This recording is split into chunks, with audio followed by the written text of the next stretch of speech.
Texas top oil and gas regulator. And all those in favor say aye. Aye. Motion passes. Those items are approved. Voting on the companies putting money in her bank account. Some of what I have seen today is evidence for exactly why we need ethics reform. KXAN investigators travel to West Texas for proof of what's not being disclosed and track down the politicians. Ms. Craddick.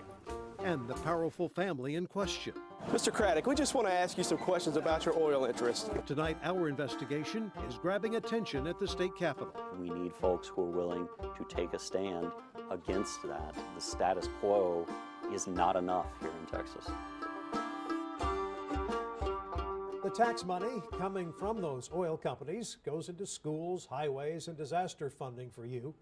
So you want to trust the people making decisions on how those companies operate is in the best interest of Texans. That falls to the three-member Railroad Commission, including its chair, Christi Craddick. We first told you last night at 10 o'clock how ethics experts and even her colleagues have concerns about what we discovered about Craddick. And her family's connections to the industry. Tonight, KXAN investigator Jody Barr speaks with a state lawmaker who's ready to tackle the issue head-on in the upcoming legislative session. Everywhere you look, hotels, restaurants, and gas stations are popping up as the middle of nowhere has become the epicenter of the latest Texas oil boom. Drilling oil wells happens daily. Pumping it out is non-stop. If there's oil underground, even neighborhoods are fair game.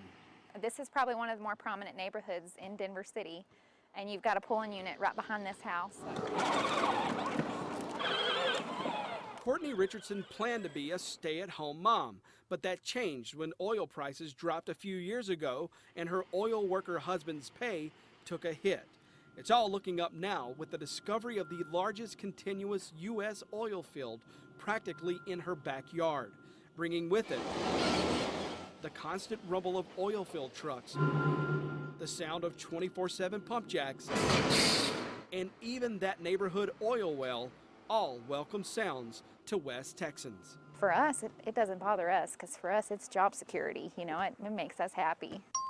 Back at the Capitol, some lawmakers are questioning the relationships between the state's most powerful regulators and the industry they regulate. Sometimes simply the appearance of impropriety undermines the effectiveness of the regulator. Representative Raphael Anchia was part of the 2013 Sunset Commission, a legislative panel charged with making sure state agencies are working efficiently.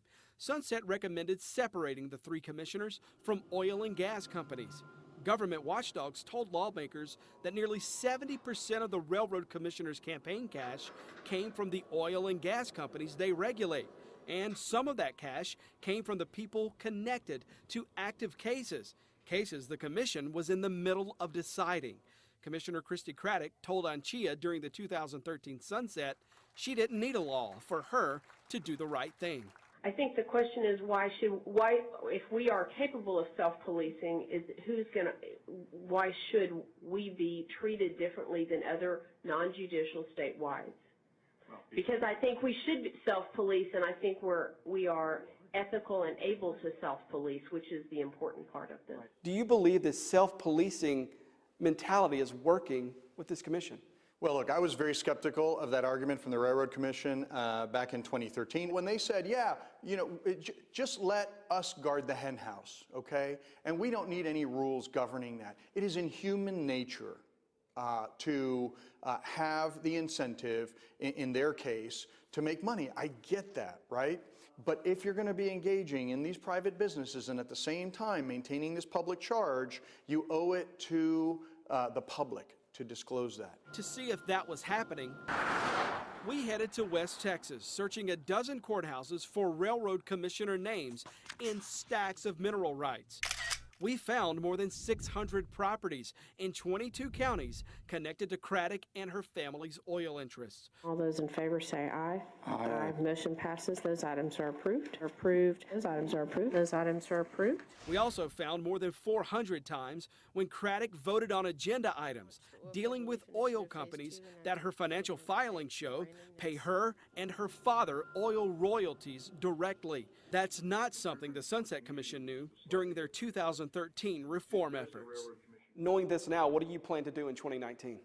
I'm going to be filing bills that are tough on disclosure, transparency, elimination of conflicts, all the things that I've been fighting for since 2013, and I'm going to make sure that they are brought to the forefront and get done this session. Texas law allows railroad commissioners to have oil and gas interests, but the law requires they disclose those conflicts on the record. That means they're supposed to tell the public about it during these public meetings, and they're not supposed to cast a vote. But in 4 years of commission minutes, we found no on-the-record disclosure.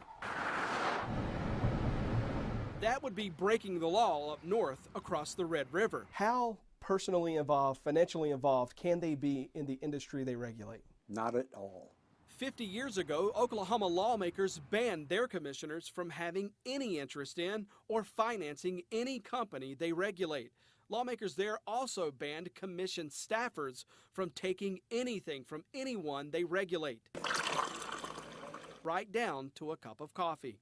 What is the state of Oklahoma trying to prevent?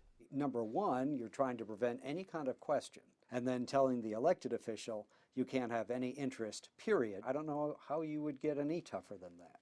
That's not a step the Texas legislature's shown any interest in taking. If it's good for Oklahoma, why is it not good for Texas? I think what Oklahoma has done is just basic good government and good governance.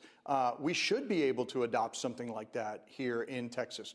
The question is political will. We should be able to get this done in Texas, and I'm hopeful that the legislature has a political will to do it. Fellow Railroad Commissioner Ryan Sitton sat down with us for this investigation.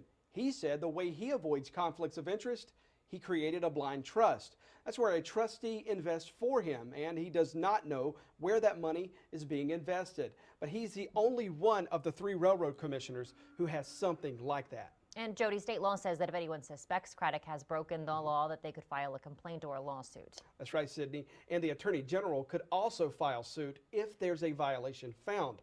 She could be removed from office. Representative Anchia, from your story, promises he'll file a new bill next year, and we know you'll stay on top of any new developments for us.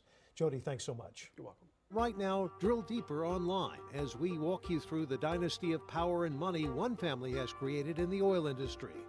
Interactive explainers to break down the numbers, a timeline to see how the family has emerged as business boomed, and a video trip to West Texas to see how this investigation came together. It's all in the investigative section of KXAN.com.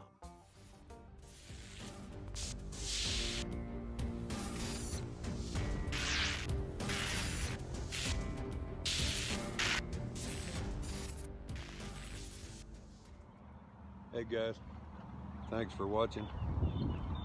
Remember to like, subscribe, hit the notifications bell. See you later.